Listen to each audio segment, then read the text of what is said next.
ഞാനേ ഒരു പുതിയ ഇനം വെറൈറ്റി മധുരക്കിഴങ്ങ് ഇവിടെ ഉണ്ടായിരുന്നു, നട്ടിട്ടുണ്ടായിരുന്നു. അത് നോക്കും അതിന് വല്ലതും ഉണ്ടായിട്ടുണ്ടെന്നേ. ഉണ്ടെങ്കിൽ നമുക്കത് പറിച്ചുകൊണ്ടിട്ട് വേവിച്ച് തിന്നാലോ. സാധാരണയല്ല ഇത്, ഇത്രയും കാലം കണ്ടിട്ടില്ല, ഒരു പുതിയ സൈസാ. അപ്പോൾ അത് ഇനി എന്താ ഇതിൻ്റെ വിളം എന്താന്ന് നോക്കണ്ടേ. അപ്പോൾ ഞാൻ പറിച്ചോട്ടെ. പറിച്ച് വെയിൽ ഉണക്കായണ്ടേ നല്ല. ഓ കൊണ്ട് ഇതിൽ ഉണ്ടായിട്ടുണ്ട് ചെറുത്. ഇത് ഉരുണ്ട കിഴങ്ങാട്ടോ. ഇതിനു മുമ്പ് ഇങ്ങനത്തെ കണ്ടിട്ടില്ല. നല്ല സൈസല്ലേ. നമുക്ക് വേവിച്ച് നീല കളറാണ്, നീല കാച്ചിൽ പോലെ നീല കളറാണിത്. കഴുകുമ്പോൾ കാണിക്കാം, കഴി മുറുക്കുമ്പോൾ കാണിക്കാം. അപ്പോൾ ഞാനത് 2-3-4 കിട്ടിയിട്ടുണ്ട്.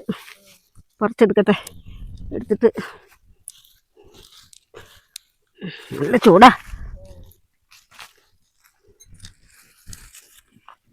അവിടെ ഇരിക്കട്ടെ, അടുത്ത കൊല്ലത്തേക്ക് ഉണ്ടാവാനേ വിത്ത് വെച്ചേക്കണേ. വിത്ത് വേണ്ടേ? ഇവിടെയൊക്കെ ഉണ്ട് ഓരോന്നെ.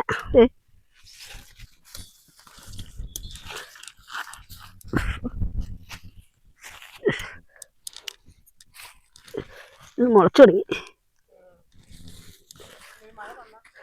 മഴ നന്നാണ്. ഇനി കൊണ്ടുപോയിട്ട് വേവിച്ച് എല്ലാവർക്കും തരാം. നമുക്ക് നോക്കാം നല്ല ടേസ്റ്റ് ഉണ്ടോന്ന്. അപ്പം ഞാൻ ഈ മധുരക്കിഴങ്ങ് കഴുകി റെഡിയാക്കി കൊണ്ടുവന്നു. ഇത് ഞാൻ മുറിച്ചിട്ട് അടുപ്പത്ത് വെക്കും. വലുതായിട്ട് വെച്ചാൽ വേവില്ലല്ലോ. മുറിക്കണമെങ്കിൽ നല്ല പണിയാണ്, നല്ല ഉറപ്പാണ് അതിന്. എന്ത് ഉറപ്പാണെന്നറിയോ? മുറിച്ചടുപ്പത്തേക്കിട്ട്. ഇത് വേറെ കളർ വെറൈറ്റിയാണ്, കണ്ടോ? നല്ല നീല കളറ്. ഇത് പറിക്കാനാണ് ഇത്. അപ്പൊ ഈ മധുരക്കിഴങ്ങ് പറിക്കാൻ പോയപ്പോഴേ സ്കിന്ന് ചുമപ്പ്. അപ്പം നല്ല ഉറപ്പാ. അപ്പൊ ഈ മധുരക്കിഴങ്ങ് പറിക്കാൻ പോയപ്പോഴേ ഞാൻ അവിടെ ഒരു മട കണ്ടു, എലീൻ്റെ മടയാ. അപ്പൊ എനിക്കൊരു കഥ ഓർമ്മ വന്നു. പണ്ട് കുറേ വർഷം മുമ്പാ ഒരപ്പൻ മരിക്കാനായി, സുഖമില്ലാണ്ട് കട്ടിലിൽ കിടക്കുക, കുറച്ച് പ്രായമൊക്കെ ആയി. അപ്പം അതിനൊരു മകനേ ഉള്ളൂ. അപ്പനാണ് അത്രയും കാലം പണിയെടുത്ത് വീടൊക്കെ പോറ്റി മക്കളെയൊക്കെ നോക്കിയിരുന്നത്. അപ്പം പണിയെടുത്ത് അപ്പം മരിക്കാനായി. അപ്പന് പണിയൊന്നും എടുക്കാൻ വയ്യ. അപ്പം ഈ മകൻ ഒരു പണിയെടുക്കില്ല. അപ്പം പിടിച്ചിട്ട് തെങ്ങും തോട്ടവും പറമ്പൊക്കെ ഉണ്ട്. അപ്പം തന്നെ പണിയെടുത്ത് മക്കളെയൊക്കെ പോറ്റി അങ്ങനെ ജീവിച്ചു പോരുമായിരുന്നു. അപ്പം ഈ അപ്പനൊരു വിഷമം, അപ്പം മരിക്കാനായി കിടക്കുകയാണ്. അപ്പം ഇനിയിപ്പോൾ എന്ത് ചെയ്യും? മകൻ പണിയെടുക്കാണ്ട്. മകന് ഭയങ്കര സ്നേഹം അപ്പനെ. അപ്പം മകൻ പണിയെടുക്കാണ്ട് കിടന്ന് എങ്ങനെ ജീവിക്കുന്നു ഓർത്തിട്ട് അപ്പനെ അടുത്ത് വിളിച്ച് കട്ടിലേരിരുത്തിയിട്ട് അപ്പനൊരു കഥ പറഞ്ഞു കൊടുക്കാം മകനോട്. ഉപദേശം കൊടുക്കുകയാണ്.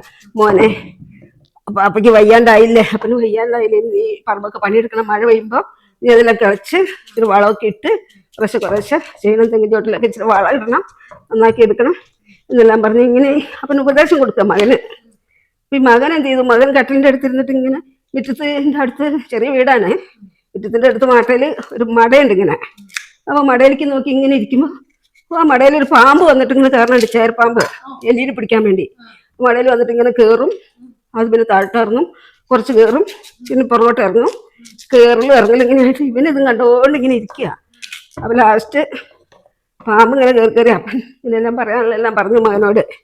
മോനെ, നീ നന്നായിട്ട് ജീവിക്കണം, മോൻ നന്നായി ജീവിക്കാൻ വേണ്ടി എനിക്ക് 2-3 വീട്ടിലെ കഥയൊക്കെ പറഞ്ഞു. ഞാൻ അവിടേക്ക് ഇച്ചിരി പൈസ കൊടുത്തിട്ടുണ്ട്, നീ അതെല്ലാം പോയി മേടിക്കണം എന്നൊക്കെ പറഞ്ഞു. എല്ലാം പറഞ്ഞു കഴിഞ്ഞിട്ട് അപ്പം ഇങ്ങനെ കിടക്കുക, മടുത്തു. അപ്പം പറഞ്ഞ് മടുത്തു. മോനിരുന്ന് കേട്ടോ മോനെ, എല്ലാം കേട്ടോ, ഓർമ്മയുണ്ടോയെന്ന് ചോദിച്ചു. അപ്പം ഈ മോനിരുന്നിട്ട് പറയാനേ, മോൻ ഈ പാമ്പ് ഇങ്ങനെ മടയിൽ കയറണം എല്ലാം ഇങ്ങനെ നോക്കി നിൽക്കുക. പാമ്പ് മടയിൽ എല്ലുണ്ടോ നോക്കി കയറണതാണ്. അപ്പം ഈ മോൻ പറയാ, അതേപ്പാ വാലില്ലാത്ത എല്ലാം അളയിപ്പോയിന്ന്. അതേപ്പാ വാലില്ലാത്ത എല്ലാം അളയിപ്പോയിന്ന്. അപ്പോൾ അളാന്ന് പറഞ്ഞ മടയാണേ, വാല് മാത്രമേ ഇനി പുറത്തുള്ളൂ, ബാക്കിയെല്ലാം പൊത്തിൻ്റെ അകത്ത് പോയിന്ന് മോനിരുന്ന് അപ്പനോട് പറയാ. ഇങ്ങനെ മക്കൾ ഉപദേശം കേട്ടാ എങ്ങനെ മക്കൾ നന്നായി ജീവിക്കുക? എന്താ കാര്യമുള്ളേ? അങ്ങനെയാണ് കേൾക്കണത്, അങ്ങനെയാണ് കഥ. അപ്പം ഈ മട കണ്ടപ്പോഴാണ് എനിക്കിപ്പോൾ ഓർമ്മ വന്നത്. ഇതിൻ്റെ ഉള്ളിൽ കണ്ടോ വിചാരിക്കും ഇതെന്താ ഇത് കണ്ടിട്ടില്ല. ഞാനത് വിചാരിച്ചു, ഞാൻ ആദ്യമായിട്ട് കാണണം കേട്ടോ, ഇതിങ്ങനെ കണ്ടിട്ടില്ലാന്ന്. നല്ല മധുരക്കിഴങ്ങ് നട്ടപ്പോൾ കണ്ടു. ഇനി വേവിച്ചിട്ട് ഞാൻ പറയാം ബാക്കി അഭിപ്രായം. തിന്നുമ്പോൾ നല്ല രസമുണ്ടാവും. നോക്കട്ടെ, പുതിയ സൈസില്ല, നോക്കാം. തീ കത്തിക്കട്ടെ. ഇവർക്ക് തിന്നാൻ നേരം വരെ എല്ലാവരും കാത്ത് ശ്രമിച്ചിരിക്കുക. അപ്പം ഞാൻ ഈ മധുരക്കിഴങ്ങ് അടുപ്പത്ത് വെച്ച് വെന്തോന്ന് തുറന്ന് നോക്കട്ടെ, നോക്കിയിട്ടിപ്പോൾ പറയാം. കുത്തി വെന്തിട്ടുണ്ട്, സൂപ്പറായിട്ടുണ്ട്. പുതിയ സൈസ് മധുരക്കിഴങ്ങ് വെന്തിട്ടുണ്ട്. നമുക്ക് തിന്നണം. ആദ്യമായിട്ടാണ് ഇത് രുചിച്ച് നോക്കട്ടെ എങ്ങനെ ഉണ്ടെന്ന് പറഞ്ഞിട്ട് പറയാം.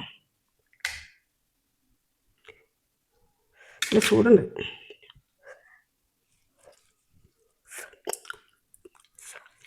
നല്ല രുചിയാണ്.